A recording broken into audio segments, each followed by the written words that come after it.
Hello friends, नमस्कार साथियों। स्वागत करते हैं आप सभी का अपना ऑफिशियल यूट्यूब चैनल ओम मोटिवेशन वाला। बोले तो हौसला बढ़ाओ, पहचान बनाओ। मैं ओम प्रजापति आप सभी का हार्दिक अभिनंदन करता हूं। जैसे कि आप सभी प्यारे भाई बहनों को पता होगा कि मैं छोटे छोटे मोटिवेशन कोट्स और जनरल इशू जो स्टूडेंट के लाइफ में आते हैं उनका मार्गदर्शक, किस तरीके से वो आगे आप बढ़ते हैं अपने लाइफ में और जो प्रॉब्लम इशू आते हैं उस पर हम चर्चा करते हैं।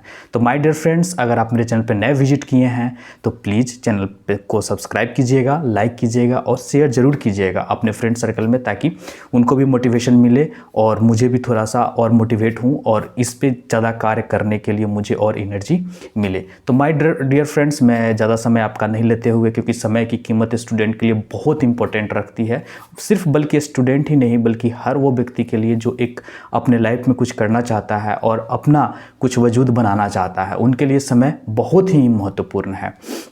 आपने वो कहावत तो सुनी होगी कि समय ही पूंजी है, उसको आप व्यर्थ न जाने दीजिए, क्योंकि समय जो है ना बहुत अनमोल है।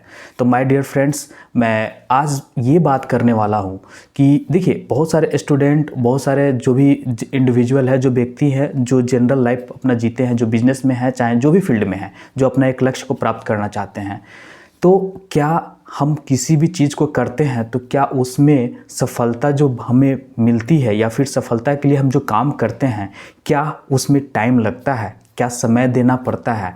तो अगर ये सवाल बहुत किसी का है और फिर उसके बाद जनरल में ये नॉर्मल है, ये सवाल ही नहीं बल्कि ये नॉर्मल है, बाकी सब में देखा गया है कि कोई भी व्यक्ति अगर सफल होता है, कंपटीशन में हो या कुछ, या फिर जनरल बिजनेस में हो, या फिर छोटी मोटी जो भी दुकान शॉप है या जो चीज़ें भी है, या फिर प्राइवेट सेक्टर में ही हो क्यों ना हो, जो जाके अपना जॉब करते हैं फिर वो हायर पोस्ट पे प्राइवेट में भी अच्छे पोजीशन पे पहुंच जाते हैं।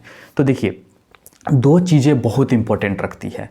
एक तो आपका हो गया जो समय बिल्कुल भी मांगता है। आपको सफल होने के लिए समय बहुत चाहिए और देना पड़ता है, लेकिन समय भी सही तरीके से देना चाहिए ताकि हम उस पर काम करें ईमानदारी पूर्वक, तो समय लाजमी है कि वो लेता है। दूसरा जो है वो है धैर्य। धैर्य जो है बहुत इंपॉर्टेंट चीज़ होती है और वो इसलिए मांगता है कि आप जिस रास्ते पे अगर आप चल रहे हैं ना, तो उसमें बहुत सारी कठिनाई आएंगी, बहुत सारी बाधाएं आएंगी, बहुत सारे लोग आपको ऐसे मिलेंगे ना कि उसको आप पे कमेंट, टिप्पणी, बहुत सारी तरह से पीछे खिंचाव और बहुत सारी दिक्कतें आएंगी। तो इस चीज़ को झेलने के लिए ना आप में धैर्य होना चाहिए, इग्नोर करने की, और जो आपका लक्ष्य और जो एम है ना उस पर आप सही डायरेक्शन में अगर आप बढ़ रहे हैं ना, तो कोई किसी की औकात नहीं है, कोई नहीं ऐसा है कि जो आपको रोक सकता है। समय लगेगा, धैर्य बना के रखिए, आपको सफलता 100% मिलेगी। देखिए, ये सिर्फ मैं अपना एक्सपीरियंस नहीं बता रहा हूँ। आप अगर बहुत सारे इंटरव्यू अगर देखे होंगे, विद्यार्थी का देख लीजिए, चाहे जनरल बिजनेसमैन का देख लीजिए, तो वो बताते हैं कि हम आज से 5 साल पहले लगे थे और आज मैं इस पोजीशन पे हूँ। अगर कोई एग्ज़ाम क्रैक करता है तो वो बताते हैं कि 3 साल पहले मैंने शुरू किया था और आज मैं क्रैक कर गया हूँ। मेरा लास्ट टाइम चल रहा था, मैंने क्रैक कर गया था। बहुत सारे यूपीएससी, बीपीएससी या स्टेट गवर्नमेंट, रेलवे, बैंकिंग या स्टेट गवर्नमेंट की कोई भी जॉब हो, उसमें सिलेक्शन लेने वाले बहुत सारे स्टूडेंट ऐसे होते हैं। आपका सवाल होगा एक बार फिर कि बहुत सारे ऐसे होते हैं जो फर्स्ट अटैम्प्ट में ही क्लियर कर लेते हैं।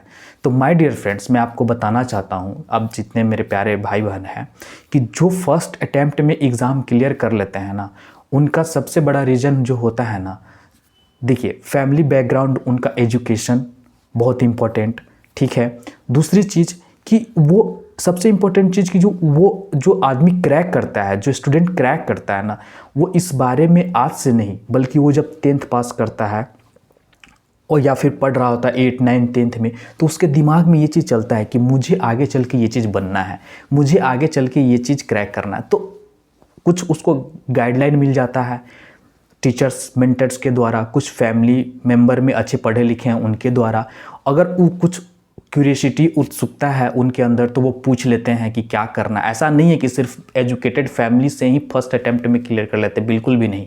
गरीब परिवार से भी फर्स्ट अटैम्प्ट में क्लियर कर लेते हैं, इसलिए कि जो वो स्टूडेंट क्रैक करता है ना, उसमें सबसे बड़ा इंपॉर्टेंट चीज़ होता है अवेयरनेस उस फील्ड की, क्यूरियोसिटी उस फील्ड में जाने की, चाहत उस एम और गोल को पाने का होता है। ये चीज़ें होती है, तो वो फर्स्ट अटेम्प्ट में क्लियर कर लेता है। और क्लियर तो करता है फर्स्ट अटेम्प्ट में, लेकिन उसकी प्रिपरेशन जो चल रही होती है ना 10th 11th 12 ग्रेजुएशन से ही स्टार्ट रहती है। वो डीप नॉलेज वहीं से लेना शुरू करता है और तो वो बैठता है और उसके बाद में वो अपना जो एग्ज़ाम, जब उसका एग्ज़ाम आता है तो उसकी प्रीवियस क्वेश्चन को एनालाइज करता है, प्रीवियस चीज़ों को वो बहुत अच्छी तरीके से पढ़ता है और उस पर फोकस करता है, तब जाके वो क्लियर हो जाता है। तो ऐसा नहीं है कि जो फर्स्ट अटेम्प्ट में क्लियर कर लेता है वो महारथी होते हैं, नहीं, ऐसा भी बिल्कुल नॉर्मल सभी होते हैं, बट वो अवेयरनेस उनमें पहले आ जाता है। और जो जनरल स्टूडेंट होते हैं जिनमें अवेयरनेस बाद में आता है, जिनमें इसीलिए उनको 2-3 साल 4 साल लग जाते हैं क्रैक करने में। तो यही होता है माय डियर फ्रेंड्स। तो लाइफ में इम्पॉर्टेंट है कि आपका जो एम और गोल है उसके पीछे अगर आप जा रहे हैं तो अवेयरनेस चाहिए। और समय तो बिल्कुल भी मांगता है, ऐसा है नहीं कि नहीं होता है, क्योंकि 80% जो स्टूडेंट होते हैं वो समय लेते ही लेते हैं। उसके बाद में धैर्य भी बिल्कुल ज़रूरी है आपको उस चीज़ को क्रैक करने के लिए। तो ये 2 चीज़ें नॉर्मल है जो कि हर इंसान में होती है। तो घबराने की बात नहीं है। आप अगर फेल हो गए हैं तो अगर आप बढ़ना चाहते हैं तो आगे बढ़ सकते हैं, ऐसा नॉर्मल है ये सारी चीज़ें। लेकिन आप अधिक एनर्जी से और जो पीछे गलती की है उसको एनालाइज करके आप आगे बढ़िए और उस चीज़ को मत ज़्यादा दिमाग में डालिए कि हम ऐसा कर गए ऐसा कर गए, नहीं, अब आगे जो मौका है उस पर फोकस कीजिए, एनालाइज करते हुए आगे बढ़ते रहिए। तो माय डियर फ्रेंड्स, मैं ज़्यादा टाइम आपसे नहीं लूँगा, बस यही बताना चाह रहा था कि समय लगता है, धैर्य लगता है, बस जो आपका लक्ष्य है, गोल है, उस पर फोकस कीजिए और आगे बढ़िए। निरंतर प्रयास से ही सफलता मिलती है, एकमात्र उद्देश्य यही समझिए। तो माय डियर फ्रेंड्स, अगर आप मेरे चैनल पर नए विजिट किए हैं तो प्लीज़ चैनल को मेरे प्यारे भाई बहन सब्सक्राइब कीजिएगा, लाइक कीजिएगा, शेयर जरूर कीजिएगा। जय हिंद, जय भारत।